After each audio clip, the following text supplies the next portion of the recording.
Muito bem, estamos de volta com o Sport Center. Hoje é aniversário do Carlo Ancelotti, do Carleto, 66 anos. E a torcida brasileira fez essa homenagem ao novo treinador da seleção brasileira. Primeiro jogo dele à frente e ao lado do torcedor brasileiro. E uma vitória importante, porque foi a vitória que deu a classificação da seleção brasileira para a Copa do Mundo de 2026. Estou ao lado do Jailson Vilas Boas, do Paulo Calçade e também do Geode. Fala, Calçade, tudo bem? Boa noite. Olá. Gostou hoje? Olá, Marcelo. Olá, fã de esportes, meus companheiros aqui.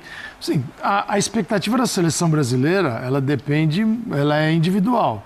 Aqueles que acham que Carlo Ancelotti é um interruptor, que você vai apertar o botão e o Brasil vai virar uma potência, esses vão se decepcionar. Como eu vejo que tem um processo, é duro falar, um processo longo, com 1 ano e não muito tempo para treinar, mas é um processo e a seleção tem coisas positivas. Sim. O Paraguai estava 9 partidas invicto, perdeu. O Brasil, em nenhuma dupla, o Brasil joga, todas as seleções jogam 2 partidas por data FIFA. E nenhuma delas, das anteriores, o Brasil tinha saído sem tomar gol. O Brasil saiu sem tomar gol nesses 2 jogos. Então, houve aí um rendimento melhor da defesa contra o Equador e contra o Paraguai. E a gente precisa de muitos ajustes para encontrar um time. O Carlo Ancelotti ainda não encontrou um time do Brasil. Nesta primeira convocação, ele fez ajustes para o segundo jogo e o Brasil, sim, espero mais. Mas daí, achar que a minha expectativa era para arrebentar com o Paraguai, essa não era. Ô Jean, uma seleção mais ofensiva, uma seleção que poderia ter tido um placar um pouco mais elástico, mas 1-0 é o suficiente, está classificado e também tira aquele nervosismo do primeiro jogo da seleção ao lado do torcedor, né, do Carlo Ancelotti. É isso. Boa noite, Marcela, Boa noite. Jailson, Calçade. Olha, vou te falar que eu achei bom o jogo da seleção brasileira. Para o que a gente se acostumou a ver, considerando o fato de que o Brasil enfrenta um Paraguai que não perdia 9 jogos, que se defendia muito bem, eu achei que teve muita coisa legal. Acho que a aproximação e a movimentação dos jogadores de frente, a intensidade do Brasil o tempo todo, realmente atacando. Acho que a primeira hora do Brasil foi muito boa. Estou falando de 45 minutos do primeiro tempo e 15 minutos do segundo. Como você disse, o jogo poderia ter sido 2, acho que 2-0 talvez refletisse melhor, né? O que foi a partida. A gente teve pelo menos 3 ou 4 outras grandes chances realmente para marcar. E, enfim, de maneira geral, achei que foi um bom jogo. Claro que está longe do ideal, está longe do time perfeito, mas considerando as dificuldades e a fase do adversário, achei que foi sim um bom jogo da seleção brasileira. E quero só citar um nome que eu critiquei bastante nas últimas partidas todas da seleção que ele jogou, inclusive na última, que é o Bruno Guimarães. Achei que fez uma partidaça o Bruno Guimarães, algo que a gente não via acontecer há muito tempo. Muita gente queria que o Gerson continuasse no time e achava até justificável essa preferência. E o Bruno Guimarães, para mim, hoje jogou muito bem. Acho que foi o melhor jogo dele com a camisa da seleção brasileira até aqui. Jailson Vilas Boas, boa noite. Boa noite. Gostou da seleção brasileira? Gostou das mudanças do Carlo Ancelotti para essa segunda partida? Bom, o resultado deu. Gostei. Boa noite, Marcela. Boa noite, Jean. Calça, boa noite aos fãs de esporte. Eu gostei sim da apresentação da seleção e dividindo, né, como o Calça falou em relação aos 2 jogos. No primeiro jogo a gente viu um aspecto defensivo, né, do Ancelotti com a seleção brasileira ali, todo mundo marcando atrás da linha da bola, os ajustes que foram feitos por ele, e nesse segundo jogo a gente conseguiu ver o aspecto ofensivo. Então eu gostei muito, a mudança ali com os 4 jogadores de frente, logo ali no início, a pressão danada em cima da defesa do Paraguai, que não conseguia respirar. Eu estava nessa curiosidade para saber como seriam, né, as dinâmicas da equipe ali com ataque, com 4 jogadores de frente e apenas 2 volantes. E eu gostei bastante, principalmente pelo fato de ninguém ter guardado posição. Essa foi a parte que mais me agradou. Ninguém guardou posição, a gente viu o Matheus Cunha pelo lado esquerdo, vimos o Martinelli pelo lado esquerdo, vimos o Vinícius Júnior pelo lado esquerdo, o Rafinha no final do primeiro tempo também.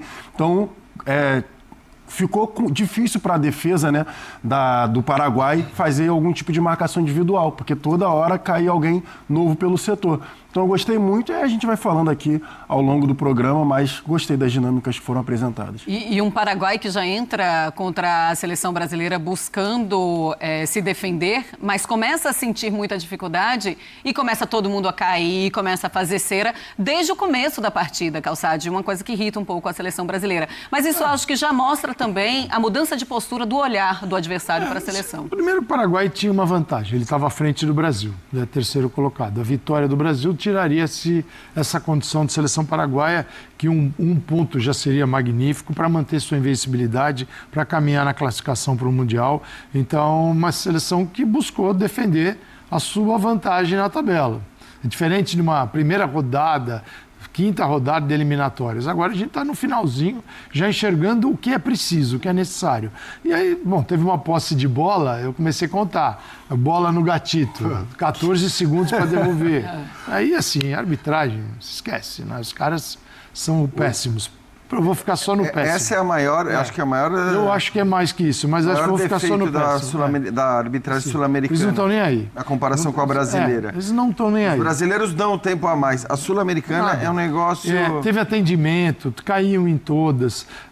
Teve uma reposição de bola que durou 32 segundos entre uma falta que foi feita. Sim, então você vai matando, porque são várias, você mata muito tempo. Mas isso aí é um problema da América do Sul todinha, não vamos consertar. Tá difícil de arrumar o Brasil, imagina os outros. Mais 9, tem que resolver o problema de 9. Então, eu acho que tem aspectos positivos, mas é um time com a formação, o Carleto definiu, Martinelli, o jogador mais posicionado num local específico foi o Martinelli. Martinelli tem a mancha o mapa de movimentação, assim, lado esquerdo, linha de fundo. Matheus Cunha fazendo o trabalho de meio de campo, vindo receber até, às vezes, de zagueiros, mas um jogador que conduz, né, e passa. Então, assim, a característica da seleção é muito... Rafinha, vai, né, conduz e toca. Matheus, Martinelli vai para cima. Vinícius. Mesmo assim, Casimiro e Bruno, para mim, foi uma das melhores atuações de dois jogadores do meio de campo. Concordo. Mesmo sem o Gerson, quer dizer, dois caras que foram muito bem. Então tem pontos positivos, mas é muito pouco para jogar a Copa do Mundo. Mas a gente tem que analisar que o Carlo Ancelotti, agora que ele vai começar a observar jogador brasileiro. Sim. Agora, no Brasil e na Europa. Mas esta observação que ele já tinha feito para o Real Madrid, não para o Brasil, certamente no radar dele tinha o Alex, o zagueiro. Alex, que jogador. Sim. Que jogador. Esse cara, sim, estará na próxima lista e do jeito que está jogando vai estar na próxima, porque ele foi muito seguro. Nos dois jogos. Então, fora e na casa, quem jogando no Brasil. E agora fazer o nosso meia-culpa, assim, meia-culpa pelo menos, que assim... Falei muito do Murilo, porque acho que o Murilo foi uma ausência para mim até que surpreendeu na lista, achei que estaria na lista. Falamos muito do Bremer o Bremer agora está machucado e não podia ser convocado, mas enfim, eram os dois zagueiros que pareciam que tinham que ser titulares indiscutíveis da seleção e que não vinham ser. E aí surge um outro cara que ninguém falava e que realmente fez dois grandes jogos. E te falar, assim, eu não sei se ele fica no Lille, não. Depois dessas duas apresentações pela seleção... Vai crescendo, vai crescendo. Acho que ele salta. Mas será que o Ancelotti ele tem uma base agora para seguir a seleção brasileira? Será que ele vai usar essas duas partidas como a base da seleção brasileira? Alguns nomes com certeza. Mas quais? Quais foram os importantes? Quais aqueles que ele guardou no coração? Bom, vamos para a Neoquímica Arena. Vamos colocar aqui na nossa conversa o André Plihal, que está ao lado do Oswaldo Pascoal. E eles vão trazer também a percepção de quem estava lá no estádio. E, claro, também já com essa questão, Plihal, temos então uma base da seleção brasileira? É isso que vamos ver nos próximos jogos de seleção brasileira, inclusive no próximo jogo contra o Chile, Vinícius Júnior suspenso. Boa noite, bem-vindos. Boa noite, Marcela. Boa noite, meninos. Fora Esporte. Estamos aqui na Neoquímica Arena. Lógico, a essa altura já vazia. Agora há pouquinho, Pascoal com 46 mil torcedores. que rendem 12 milhões, 700 mil reais, 46 mil pessoas que viram o Brasil garantindo a classificação para a próxima Copa do Mundo, para a Copa da América do Norte. No início do jogo já se sabia que a vitória bastaria para a classificação, né? Porque o Uruguai derrotou a Venezuela e o Brasil conquistou essa classificação, apesar do placar magrinho, com um bom desempenho. O Carleto botou o seu quarteto ofensivo pela primeira vez em campo. De fato, como disse o Calçade, só o Martinelli guardando um pouco mais posição. O gol do Brasil sai de uma jogada em que Rafinha, Matheus Cunha e o Vini finalizando ali como um bom centroavante, fazendo o único gol da partida. Brasil 1-0. Te agradou, Pascoal? O pessoal lá no estúdio gostou bastante. E a Marcela quer saber se depois desses 2 jogos zerados, sem sofrer gol, marcando 1, fazendo 4 pontos, já se tem um ponto de partida, ou até de repente, sendo um pouco mais otimista, uma base. Não, tem uma base. Eu gostei muito do que vi, né? Aliás, gostei demais da seleção brasileira. Jogar aqui na Neoquímica Arena parece que dá muito certo, né? Não perdeu nenhuma, não empatou nenhuma. 6 jogos, todas, 6 vitórias. 6 jogos, 6 vitórias. E já é mais uma classificação para a Copa do Mundo, obtida também aqui na Arena do Corinthians. Gostei muito da movimentação dos jogadores da seleção brasileira. Achei que o Bruno Guimarães fez o melhor jogo dele com a camisa da seleção do Brasil. Fazia tempo que a gente não via o Bruno com essa desenvoltura, né? Ele jogou mais como volante pela direita, criou muitas perspectivas para a seleção do Brasil. Agora, o Matheus é um jogador que é o chamado... Para mim ele é um jogador desequilibrante. Por quê? Porque ele flutua muito nos espaços deixados entre os volantes adversários. Foi quem mais se movimentou. Ele e o Rafinha. O Rafinha também se mexeu demais. No primeiro tempo o Rafinha foi muito bom. No segundo tempo ele já ficou mais parado pelo lado direito, né? Mais colocado aberto pelo lado direito. Eu acho que eles cansaram também, né? Porque a marcação imposta pela seleção brasileira, o volume de jogo aí, o lance do gol, né? Porque o Matheus acreditou nessa bola. Ele foi buscar essa bola ali perto da linha de fundo e cruzou, e o Vinícius se atirou na bola para fazer o gol da seleção brasileira. Pena que o Vinícius não vai jogar contra a seleção chilena, mas o Brasil já está classificado para a Copa do Mundo. Bruno Guimarães, Casemiro, Matheus Cunha, Rafinha. Vou falar para você, eles jogaram demais pela seleção do Brasil. E parece que o Brasil, depois de um certo tempo, achou mais um zagueiro, né? Sim. Como brota jogador, a gente fala, não, às vezes o Brasil tem dificuldade de encontrar jogador aqui e ali. Esse foi do nada mesmo. Apareceu assim, do Lille para a seleção brasileira, para ganhar espaço e para convencer, né, os homens da comissão técnica do Brasil. Isso é um lance do Bruno Guimarães, tentou por cobertura já no segundo tempo. Eu tenho 2 ressalvas a fazer. E as 2 ressalvas ficam para as laterais do Brasil. Como nós somos, como seleção brasileira, como a seleção brasileira é deficitária pelas laterais. O Wanderson... Segundo tempo ele soltou um pouquinho mais, né? O Wanderson, ele é bom na descida. Na subida ele tem muita dificuldade. Quando ele ataca, ele vai bem, mas quando tem que defender, ele tem muitas dificuldades. Ele é um jogador com pouca criatividade para jogar na lateral direita, mas é o que tínhamos para... Eu acho até, né, que o Wesley é mais jogador que o Wanderson, mas o Wesley hoje ficou no banco de reservas. E o lateral esquerdo da seleção do Brasil, o Alessandro, e quando entrou o Romero para jogar aberto pela ponta, ele começou a se desesperar. Não me parece um jogador experiente como ele é, né? Começou a se desesperar. Tanto que logo saiu para a entrada do Beraldo, né? A tirar a bola de todo jeito. E aí são as 2 ressalvas que eu faço. As 2 laterais do Brasil. Ainda precisamos encontrar jogadores. Precisamos de mais coisas, é claro, é óbvio. Mas hoje a gente viu uma seleção melhor. Eu não vou falar muito. Melhor do que a gente já tinha visto, mas dá um alento para o torcedor. A pegada foi diferente, a vontade, a determinação. Isso nos 2 jogos, né? Nos 2 jogos. A gente viu muita diferença do que a gente tinha visto até aqui da seleção brasileira, e eu acho que isso também passa pelo treinador, porque ele é muito próximo dos jogadores e ele cobra muito isso do empenho de cada um. Tudo, especialmente nesse início, passa pelo treinador. Viu, Marcelo, uma observação de quem estava no estádio. Todo mundo sabe como é que são os jogos da seleção brasileira em São Paulo. Passou de 20 minutos sem fazer um golzinho, a torcida começa a chiar. Hoje o comportamento foi totalmente diferente. O gol da vitória do Brasil saiu ali no finalzinho do primeiro tempo. o comportamento até sair o gol foi exemplar da torcida. Aos 21 teve uma bola perigosa, aos 26 teve outra bola perigosa, aos 32 teve outra bola perigosa, só aos 43 é que foi sair o gol. E aí a torcida foi no embalo, a torcida responde daquilo que ela vê dentro de campo. A torcida viu a seleção brasileira empenhada. E quando o torcedor vê a seleção com empenho, a seleção vai junto, o torcedor vai junto. Não importa se é em São Paulo, se é no Rio, se é em Porto Alegre, se é no Paraná, seja em Santa Catarina, Minas Gerais, em qualquer estado brasileiro.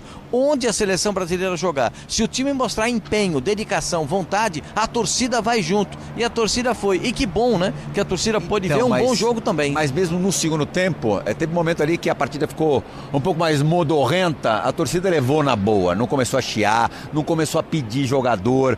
Aconteceu até um pouquinho antes. O Estevão, a gente tá, claro, na casa corintiana, muitos corintianos por aqui, a gente percebia isso nas escalações. Até o Romero foi aplaudido na escalação. Foi o único vaiado. Foi vaiado. O Estevão e o Gustavo Gomes. Gustavo Gomes, vá lá, jogador do Paraguai, mas o Estevão é o jogador da seleção brasileira. Aí a torcida não o poupou, não. E até fiquei com medo, falou-se tanto durante o dia no tal mosaico verde, que esse mosaico fosse ser boicotado. Era ali o parabéns Ancelotti, por conta, lógico, do aniversário, 66 anos do Carlo Ancelotti hoje. Mas não, todo mundo levantou bonitinho a placa e funcionou legal, deu um efeito bonito. Olha lá, ficou bonitinho, olha lá. Parabéns, Carleto, ficou muito legal essa homenagem ao técnico da seleção brasileira. Claro que ele merece mais do que isso, né? Hoje é o dia do aniversário dele e o Vinícius Júnior fez o gol, que é muito próximo dele. A seleção brasileira fez um futebol legal, aplicou-se dentro de campo e a gente espera ver. Não sei se nas próximas partidas o Brasil vai ter tanta coisa para mostrar, tanta coisa para demonstrar para o seu torcedor, mas a classificação já está aí, já vai para a Copa do Mundo e serão mais 6 jogos até a Copa do Mundo e um período de 30 dias para jogar o Mundial. Eu acho muito pouco para quem está chegando, que é o caso do Ancelotti na seleção brasileira, mas ele vai ter que dar um jeito de arrumar o time. Já pensou, Marcela Rafael, você no dia do seu aniversário entra no Arrudão e lá o mosaico, parabéns, Marcela? Pois é, o melhor é o Pascoal falando, ele merecia mais que isso, ele ganhou, né? Tudo isso aí, tá bom, hein, Pascoal? Foi uma boa surpresa e um bom presente. Não, merece ainda mais. O título não, a classificação para a Copa do Mundo. Tá bom, tá certo. Ô, Pascoal, um beijo para você, André Plihal também, um beijo para vocês. Muito obrigada aí pela participação e por toda a impressão dessa partida. Eu vou dizer uma coisa, Jean Calçade e Jailson, fazia muito tempo, mais do que a disposição, fazia muito tempo que eu não via uma seleção brasileira tão organizada. Disposição, vontade, tudo isso a gente viu, mas a gente vinha vendo em outras partidas. A seleção tinha essa vontade.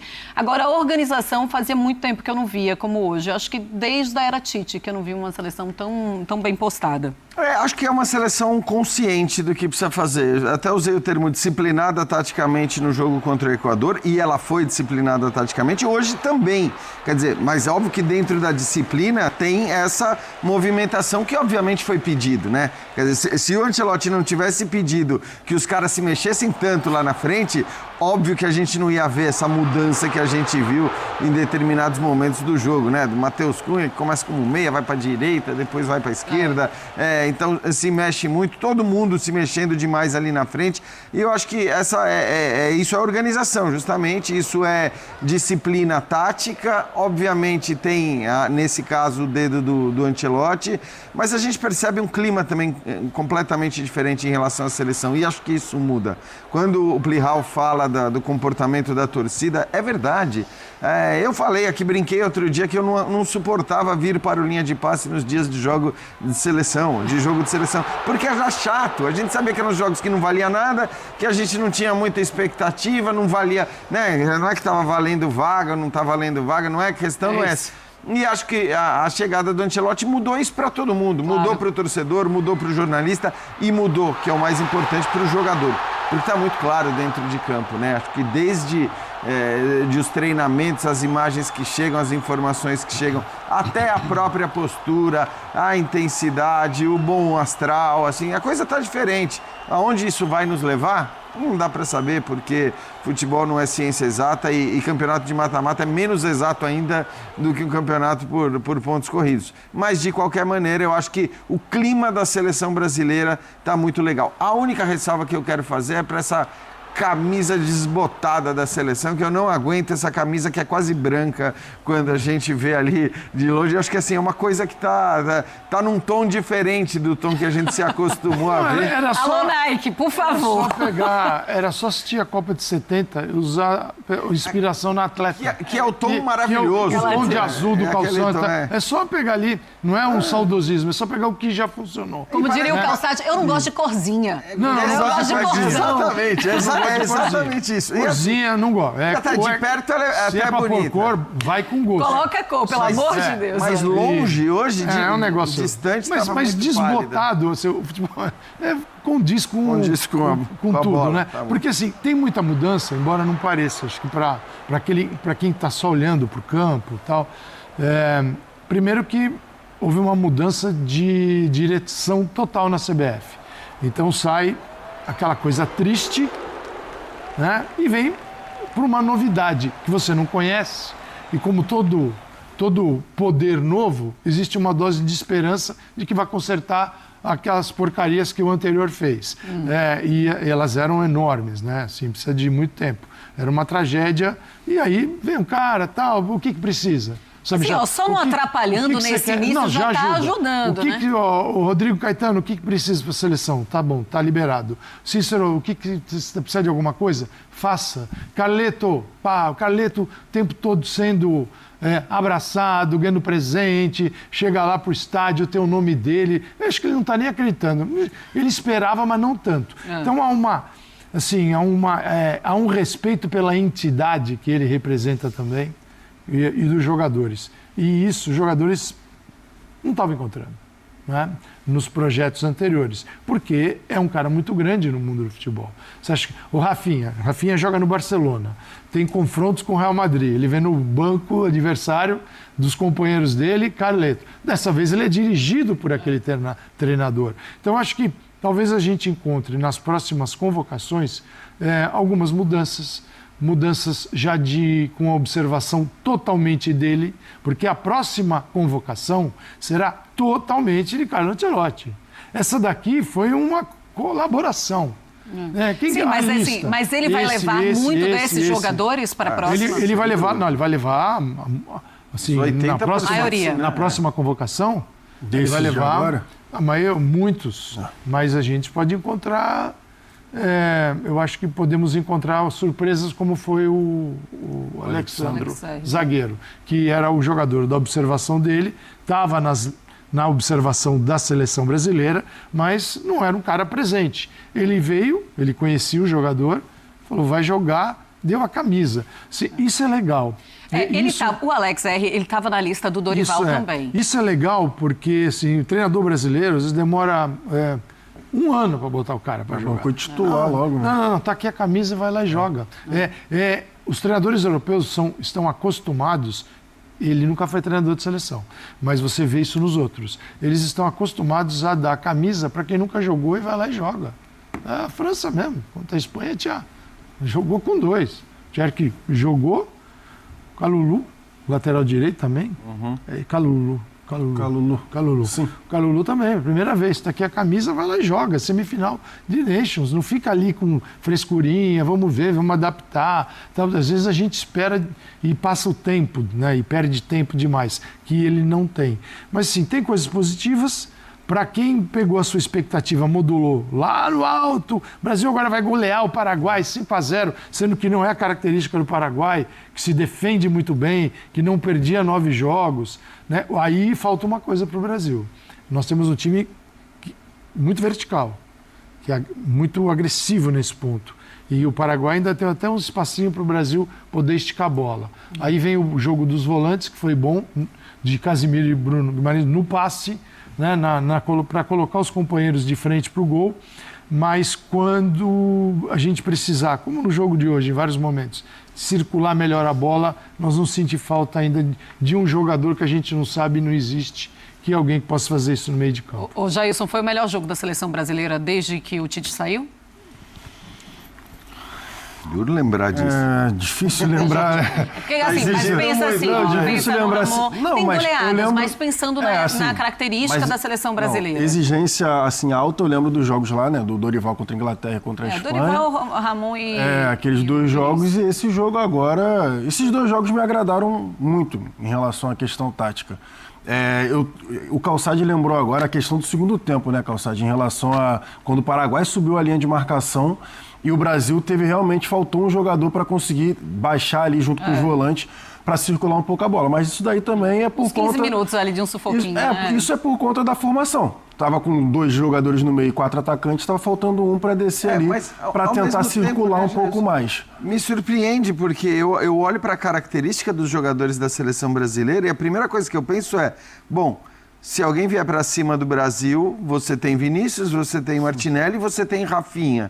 E o próprio Matheus. São jogadores Surpreende o Paraguai ter subido a marcação. E na hora que ele sobe a marcação, ou mesmo tentar atacar o Brasil, eu achei que ali, e isso faltou, o Brasil conseguisse fazer valer a qualidade dos seus jogadores, velocidade e habilidade que esses jogadores têm para contra-atacar, vamos dizer. E a gente não viu isso acontecer nem neste jogo e nem no jogo contra o Equador. Mas assim, quando o Paraguai estava com as linhas muito baixas, eu achei que o Brasil foi bem. Foi bem demais. Porque é o tipo de jogo mais difícil de você enfrentar, né? Aquele time com 2 linhas muito próximas, bem baixas. A gente vê muitas vezes os grandes times da Premier League sofrendo para furar esses bloqueios. E o Brasil conseguiu produzir contra uma equipe que se portou dessa maneira. Então, acho que isso é um bom sinal, porque, em geral, é assim que as seleções se comportam contra o Brasil. Pode ser o Brasil em crise, pode ser o Brasil bem, pode ser... É o Brasil. Essa camisa, mesmo desbotada, quando ela está dentro de campo,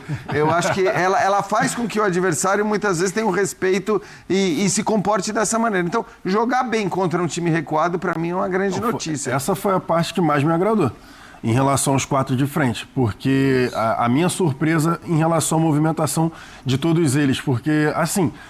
Você vê, 4 atacantes, vai ficar cada um no seu quadrado? Vai ficar o Rafinha do lado direito lá, o Matheus Cunha e o Vini mais centralizados e o Martinelli vai ficar aberto pelo lado esquerdo. E não foi isso que a gente viu. Por exemplo, eu no jogo contra o Equador, eu senti falta do Bruno Guimarães e do Gerson, né, que eram os 2 jogadores no meio, que eles chegassem um pouco mais no Estevão e no Vini. Então, para mim, o Estevão e o Vini ficaram isolados contra o Equador, coisa que agora não aconteceu. Os 4 jogadores de frente se procurando o tempo todo. Matheus Cunha, que jogo? De novo, porque o Matheus Cunha contra a Argentina tinha sido o único cara que tinha se salvado daquela tragédia, que foi o único cara que estava ali com vontade mesmo, com gana de jogar. E hoje, novamente, ele muito bem quando precisou chegar dentro da área, muito bem quando precisou circular, como vocês já citaram, com liberdade de movimentação.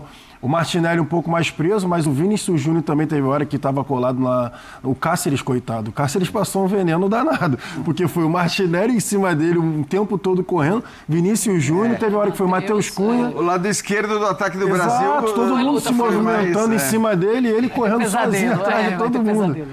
Gostei da movimentação, me agradou sim. Teremos então uma seleção brasileira sempre com esse quarteto ofensivo? Vocês imaginam que será assim a partir de agora? Depende do jogo para mim. Eu acho que não. Acho que essa é a seleção desta convocação. Isso. Vamos supor que amanhã a seleção brasileira fosse enfrentar a Espanha.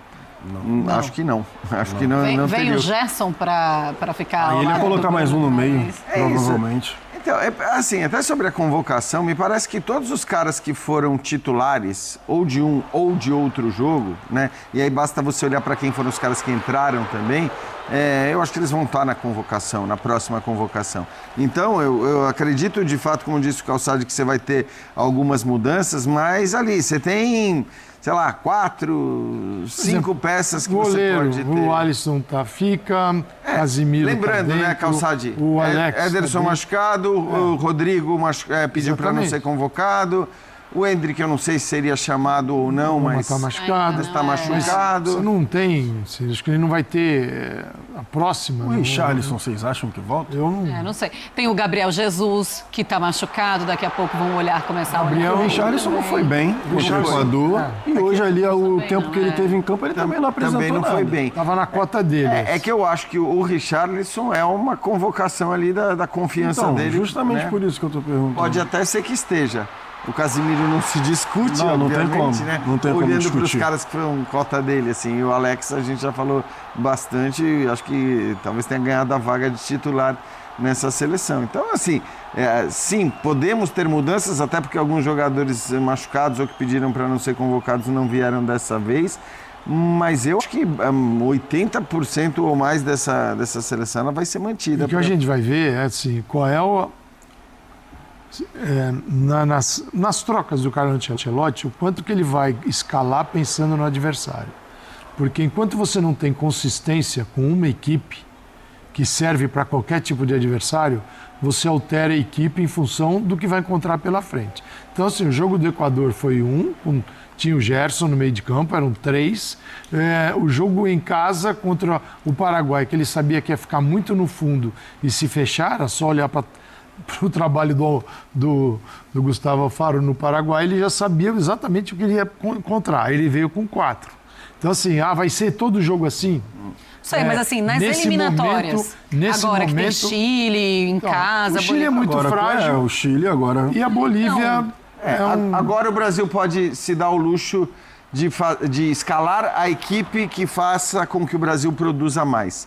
Mas acho que essa não é a tônica, hoje, pelo menos pela distância que existe hoje em relação às principais equipes europeias. A gente falou isso ontem, né?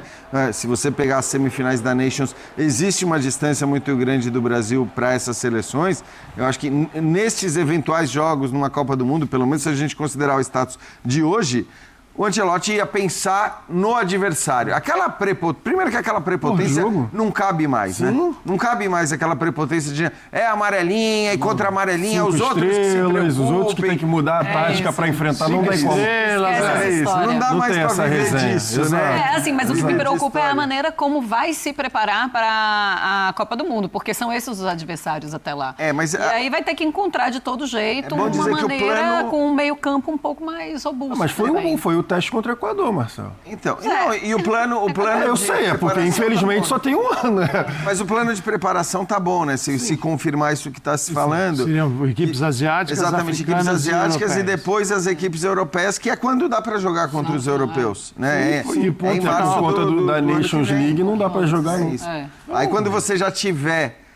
E aí vai ser legal, porque em março do ano que vem você vai ter a repescagem das eliminatórias europeias rolando. E, portanto, você já vai ter as grandes seleções europeias classificadas sem Nations League para jogar e procurando grandes amistosos também. Então, vai dar para testar o 4-2-4 agora nas eliminatórias e depois vai dar para testar um 4-3-3 ou um 4-4-2. E não vai ser difícil alguém querer enfrentar o Brasil de Carlo Ancelotti. Agora com o Ancelotti, então... Pode ficar tranquilo que vai ser. Facilita a vida. Mas ele vai... Vamos ver a próxima convocação. A próxima realmente é dele. E não que ele vai mudar todo mundo, mas ou ele vai comprovar aquilo que foi sugerido, falar, não, realmente, se está tudo certo, essa era a lista, ou eu preciso observar mais.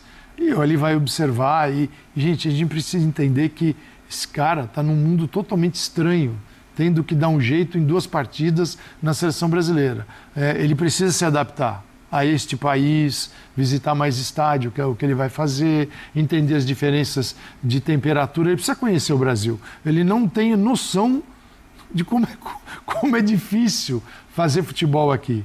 Né? Se ele sair de um final de semana de um jogo no Sul, ele vai passar um frio terrível. E no Nordeste ele vai...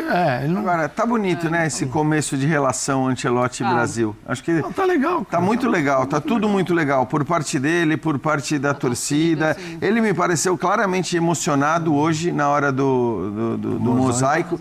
Não sei se ele estava com o olho vermelho já, mas assim... Sim, mas ele pareceu. A impressão que eu tive é que ele ficou realmente emocionado. Mas assim, mesmo que você seja o Carlo Ancelotti, você chega no primeiro jogo, à frente da seleção brasileira, e você vê um mosaico com o teu nome, parabéns, Carleto, no dia do teu aniversário de 66. Se você não se emociona, aí não esquece, meu amigo, aí não tem coração. Fazer um mesmo. elogio ao grupo, eu faço muitas críticas a esse grupo, faço Hoje mesmo. já é a terceira vez que você vai pedir. Eu quero fazer elogio, mas tem que ser justo, é que nem a gente faz com Vai lá. a CBF, Gosto, a gente dá porrada o tempo todo. E quando eles acertam, a gente elogia na hora do acerto. Vai, E gosto. acho que Gosto desse momento. Este grupo que eu tanto critico pela postura, muitas vezes, pelas musiquinhas, pelas próprias perguntas. Cara, foi uma iniciativa muito legal. Acho que é uma iniciativa que une ainda mais o treinador da seleção brasileira com os brasileiros, com o Brasil. Então, foi bacana mesmo. O Carlo Ancelotti, ele vai morar aqui no Brasil, né? Ele fica aqui no Brasil, então, até para conhecer um pouco mais do futebol, para estar perto dos jogadores que atuam aqui no Brasil. Já a comissão técnica fica na Europa e aí eles conseguem também acompanhar os jogadores que estão lá na Europa mais de perto. Então, também gosto dessa mistura, gosto desse balanceamento que a CBF está fazendo em relação à seleção brasileira com o Carlo Ancelotti e também a sua comissão técnica. Vimos o Vini Júnior que fez um gol hoje. Vinícius Júnior de hoje se aproximou ou está no caminho de se aproximar do Vini Júnior do Real Madrid na seleção? No posicionamento foi basicamente o que o Ancelotti fez com ele e Rodrigo ali na final da temporada passada, né? Sem ser essa agora, né? A retrasada então, né? Porque já acabou a temporada. Foi quando o Rodrigo sai da ponta esquerda e investe com o Vini. E o Vini, que basicamente jogava aberto pela esquerda, e aí ele traz o Rodrigo para jogar na esquerda e deixa o Vinícius Júnior um pouco mais centralizado, justamente para aproveitar a velocidade do Vinícius Júnior tentar atacar o espaço. Hoje, a gente viu um Vinícius menos ponta esquerda. Mesmo que tivesse ali um revezamento com o Martinelli, em alguns momentos ele caindo pelo lado esquerdo, mas hoje eu vi o tanto que ele faz o gol de centroavante, né? Ele ataca ali dentro da pequena área, ele ataca a bola e consegue fazer o gol. Se aproximando do Vinícius do Real Madrid, acho que é um pouco precipitado a gente falar isso, mas pelo menos no posicionamento de campo e não tendo ali que ficar com marcação triplicada em cima dele para ele se virar, eu gostei dele um pouco mais centralizado, até porque o Martinelli também foi muito bem. Então, sim, se aproximando eu acho exagero, mas eu gostei da partida do Vinícius. Mas é o caminho, Calçade, que estamos vendo o Vinícius do Real Madrid começou lá com Benzema, né? É pesado. O Vinícius do Real Madrid joga com o Mbappé hoje, é pesado também. Eu digo assim, a forma de jogar, né?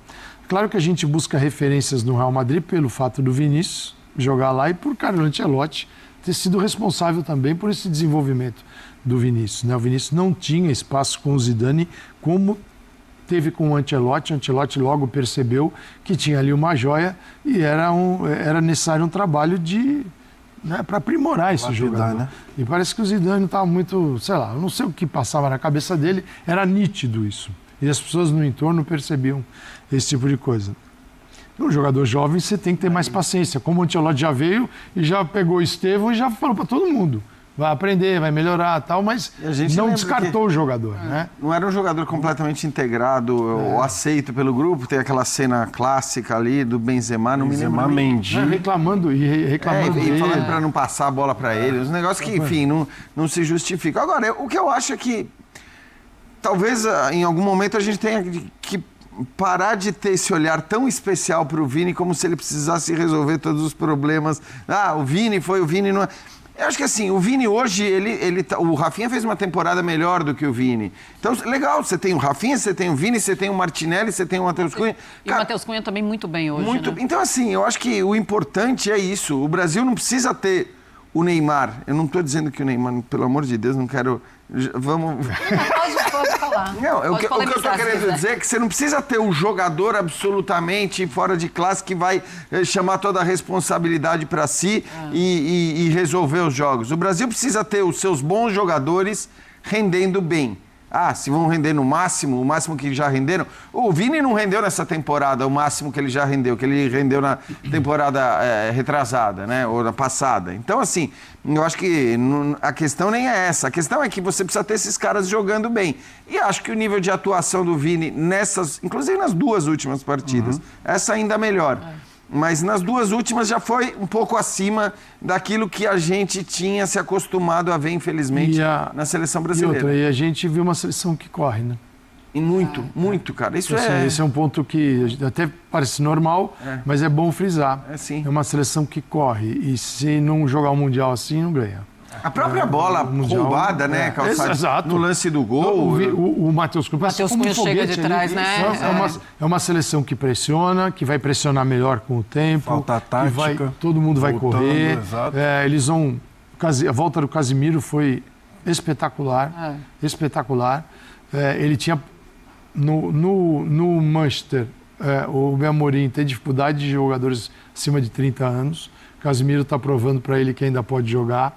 Então, assim, é difícil isso, né? Você precisa jogar e fica e vai mostrar para o seu treinador que ele precisa estar bem para jogar no Brasil.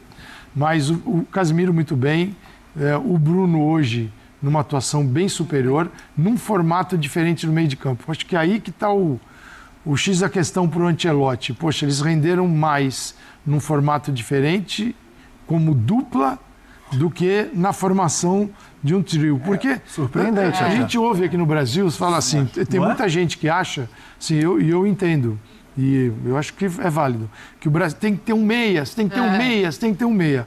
Eu, se fosse jogador, eu ia querer ser um cara de meio de campo que pudesse atacar como um meia e defender como um Casemiro.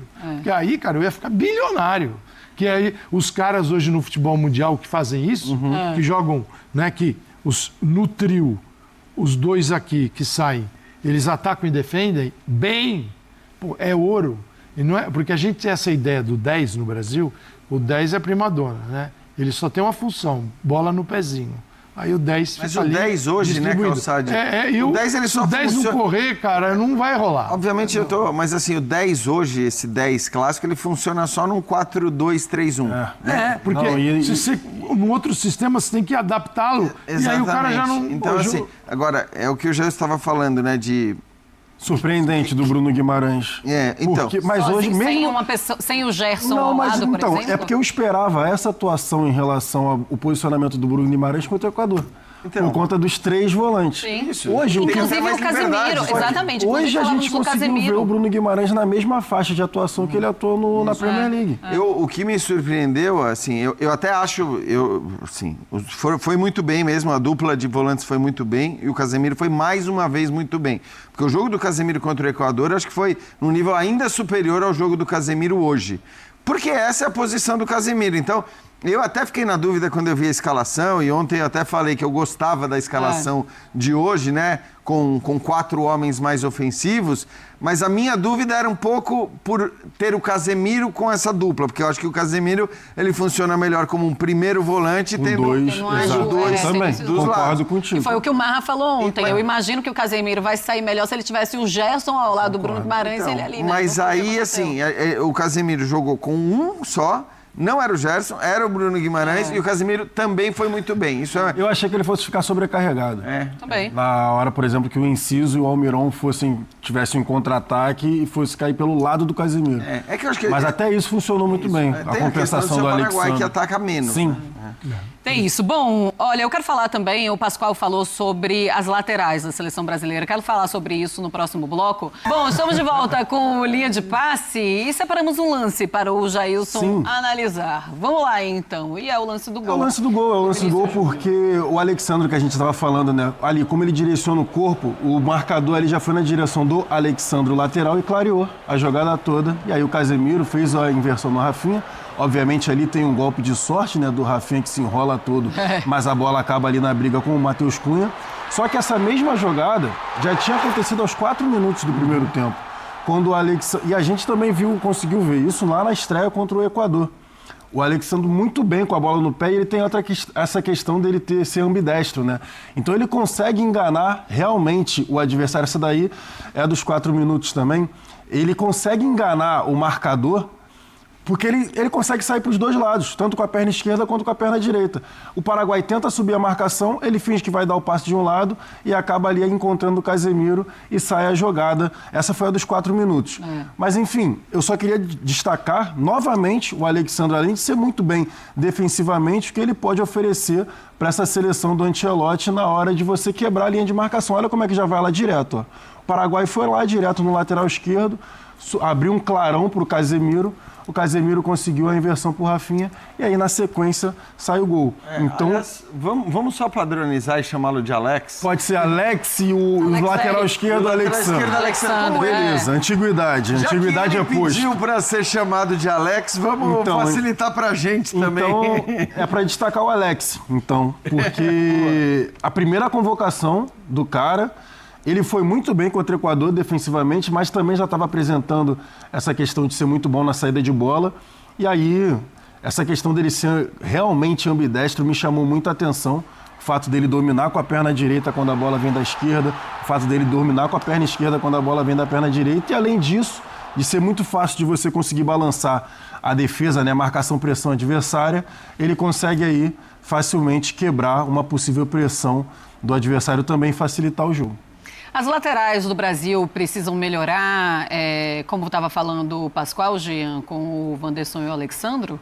Eu acho que, assim, não adianta a gente esperar ter o Marcelo, o Daniel Alves. Esses caras não existem hoje à disposição para nenhum técnico que assumisse a seleção brasileira. Então, acho que a questão é saber escolher os laterais que vão servir melhor ao time taticamente de acordo com aquilo que você tem do meio para frente. Então, se você vai ter o Wanderson, ontem o Calçade falava disso até, se você vai ter o Wanderson na direita, beleza, então você pode ter um ponta que é mais meia do que ponta para abrir o corredor. Eu acho que não adianta esperar desses caras. Eu nem achei que o Wanderson começou mal o jogo hoje. Eu também não. Eu acho que o Wanderson começa até bem, participando bastante ali pelo lado direito e depois acaba caindo de produção, não fez um grande jogo. O Alexandro acho que vai ser um jogador de posicionamento mais, de ficar mesmo.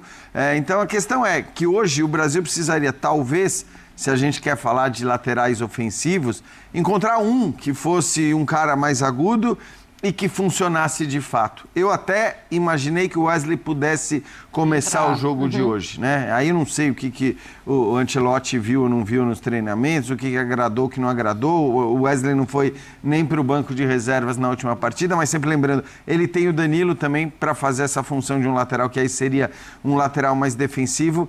Mas eu acho que, assim, os laterais hoje são importantes na construção de jogada, claro que são, mas também não é que você precisa ter dois com a qualidade que a gente se acostumou, Cafu e Roberto Carlos, né? Marcelo e Daniel Alves. Não precisa ser assim e não vai ser assim, porque esses caras não existem. Então é uma questão de acertar taticamente o encaixe dos laterais. Se você não tem dois laterais com essa capacidade, você vai ter que buscar gente para fazer outra função. Isso. Você pode redefinir funções na equipe a partir dos laterais.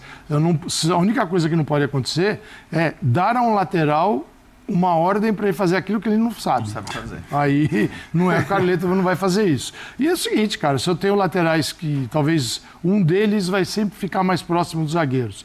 Vai ser um lateral assim mais base, sustentando defesa, meio de campo, perfeito. Então eu vou ter ponta, posso ter um ponta. No caso de hoje, ele tinha 3.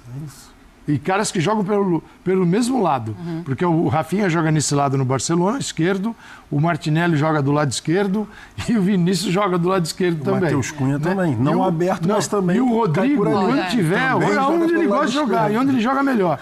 Então, assim, tem que ter adaptações. E o Rafinha, eu imaginava o Rafinha até mais por dentro. O Rafinha ficou bem aberto. Ficou bem aberto, né? Porque assim, a equipe por dentro estava tão fechado, eu acho que você ia encaixotar os caras na defesa paraguaia. E você tem que ter amplitude, você tem que alargar o campo. Tanto que vocês mesmos falaram, assim, se você olhar o mapa de atuação do Martinelli e do Vinícius, tem muito toque na bola, quase que na linha lateral.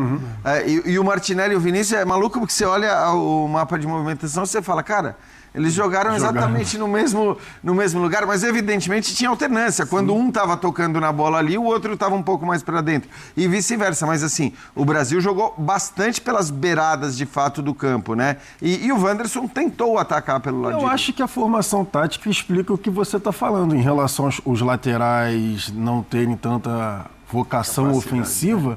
Você espeta 2 pontas, tem 2 atacantes também, e no máximo você vai pedir, meu amigo, você pode só se aproximar ou só tentar chamar ali um pouco de atenção da marcação. Não precisa passar, não.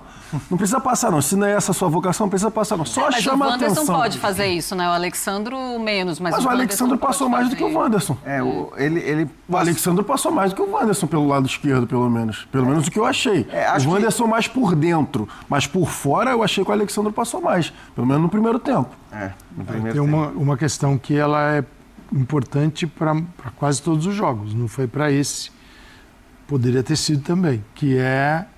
A gente está falando de caras pelos lados, pontas, velocidades, característica de todos eles. O Matheus Cunha não é o cara que vai jogar lá dentro, na pequena área, tanto que ele vinha pegar a bola e ele conduz bem pela capacidade de, física, de conduzir e tocar. Ele faz isso muito bem. O Vinícius, então são caras todos de frente para o gol. O Brasil não tem um centroavante que, se o dia que você precisar, sim, escolher um cara, bota o cara que saiba fazer um pivôzão, jogar de costas e tal. Tanto que você pega no mapa de movimentação, a área ela é esvaziada. Você tem por fora. Tudo bem, mas o Paraguai defendeu bem ali o funil, à frente do seu gol. Mas ninguém morou ali. Sempre alguém estava chegando ali. Tudo bem, é uma forma de jogar. Você tem atacantes que chegam e atacantes que moram na área, né? Você pode ter atacantes de chegada, né? Mas aí tem que desenvolver, porque você tem que ter sempre alguém para definir, como o Vini perdeu aquele gol e depois fez outro. E assim, nos duelos individuais, o Martinelli foi extraordinário. Esse garantiu próxima chamada. Quem que melhor aproveitou e quem não deve estar na próxima chamada? Quem melhor aproveitou dos dois? Alex, né? O Alex. Das duas partidas. Das 2 partidas. O Alex, o Casemiro, acho que mostrou porque... Deu uma certeza ele deu, exato. Ele falou assim, pô... Não, eu acho que o Casemiro é mais a desconfiança do torcedor, sabe? Chamou o cara porque já trabalhava com ele no Real Madrid e tudo mais, nem estava jogando mais... Mas hoje o Carleto ainda não está sendo cornetado. Não, sim, mas... Se fosse o Dorival, ia apanhar a barbaridade. Mas o Casemiro confirmou. Em uma partida, eu acho que também já garantiu o Bruno Guimarães precisava desse jogo de hoje. Não, fora que ele jogou os 2, né? Então, mesmo não indo bem contra o Equador, a de hoje ele foi titular no jogo de hoje. Mas acho que não, a própria indicação dele ser titular no jogo de hoje, apesar da atuação contra o Equador, é um indício de que o Ancelotti confia nele. Então, é óbvio que assim, o que determina se o cara vai ser chamado ou não na próxima convocação não é só o nível de atuação que os caras eventualmente tiveram nos 2 jogos. É o nível de atuação, mas também conta nesse algoritmo, para usar uma palavra da moda, o quanto o treinador confia ou acredita que o cara possa render para ele. Então, assim, eu repito, para mim, todos que foram titulares ou em um jogo ou no outro, né, e a gente teve 3 mudanças de uma partida para outra, todos esses certamente estarão na próxima convocação. Aí tem os caras que não entraram, que talvez sejam aqueles que mais correm risco de não estar. Acho que não dá para fugir muito disso, olhando para a próxima convocação. Carlo Ancelotti está feliz com a seleção brasileira? Pô, se ele não estiver feliz, eu não sei. Eu tô feliz, eu não sei se ele tá feliz. Pô, 2 jogos, não tomar gol, acho que isso já é um ponto principal. Depois de tomar um vareio lá da Argentina. Você vê o mínimo de organização tática quando o time está sem a bola, que foi o que aconteceu contra o Equador e hoje também aconteceu, pelo menos ali no início do segundo tempo, quando o Paraguai foi um pouco mais para frente, a gente teve que se defender e deu para ver ali o mínimo de organização tática nisso também. E hoje o que me agradou é que faltou ver contra o Equador, que era o time quando precisasse atacar.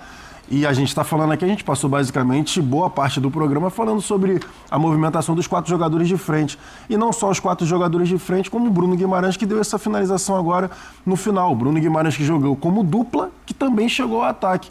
Então, assim, eu acho que ele tem motivos de sobra para estar feliz.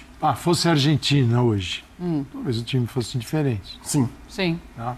Então, assim, Se fosse Portugal, Seria Talvez contra a o time fosse Argentina, ele diferente. colocaria o time que jogou contra o Equador? não sei, ele poderia colocar até o Danilo no lateral direito. guardar um que pouco é um mais. zagueiro, que é um zagueiro, que é um cara que atua como lateral, ele é um lateral preocupado com a linha defensiva, zagueiro. Estou dizendo assim, ele poderia alterar características da equipe, poderia ter um terceiro, poderia ser um time, porque o Brasil seria exigido de uma outra forma, né, completamente diferente do que foi o Paraguai. Essa escalação tem muito a ver com o adversário. Então, e é natural que isso aconteça no início do trabalho. Alcançar uma formação que se sustente contra qualquer seleção, isso é um sonho de qualquer time. Mas tem times que têm isso hoje. A Espanha tem. O que pode variar é um centroavante. O Oyarzabal, o Morata, que também eles têm problemas aí. Mas O problema na lateral também. tem características assim básicas adquiridas pelo time que o adversário tem que se preocupar. O Brasil não tem. Nós estamos no final das eliminatórias. O Brasil contratou um treinador para buscar isso, faltando 4 jogos. Agora restam 2. Aí, Marcelo. Bom, já para terminarmos o nosso linha de passe, o Carleto está feliz com o que a seleção apresentou para ele. Era o que ele queria dessa seleção? Eu acho que ele tem motivos, eu penso igual o Jailson, acho que ele tem motivos para estar feliz olhando para o que aconteceu nos 2 jogos. Quem estava com uma expectativa de 2 goleadas, eu acho que estava viajando um pouco, até pelo nível dos adversários que o Brasil enfrentou. Era o segundo colocado das eliminatórias e depois um time que não perdia há 9 partidas. Os dois estavam na frente do Exato, Brasil. os dois estavam na frente do Brasil. Exatamente. E agora a seleção brasileira está classificada, né? A Venezuela perdeu, a seleção venceu o Paraguai e com isso está classificada para a Copa do Mundo de 2026. Dá aquela tranquilizada agora para o Carlo Ancelotti na próxima data FIFA, a partir de setembro, começar a trabalhar a equipe do jeito que ele gosta e agora com uma lista com os novos convocados, com ele e a comissão técnica dele trabalhando apenas. Foi de Esportes, um beijo para vocês, muito obrigada pela companhia. Nós voltamos na quinta-feira, 11h30, depois de Campeonato Brasileiro, tá? Então aquela última rodada do Campeonato Brasileiro, antes do Mundial de Clubes, que também vocês acompanham muito a repercussão aqui na ESPN no Disney+.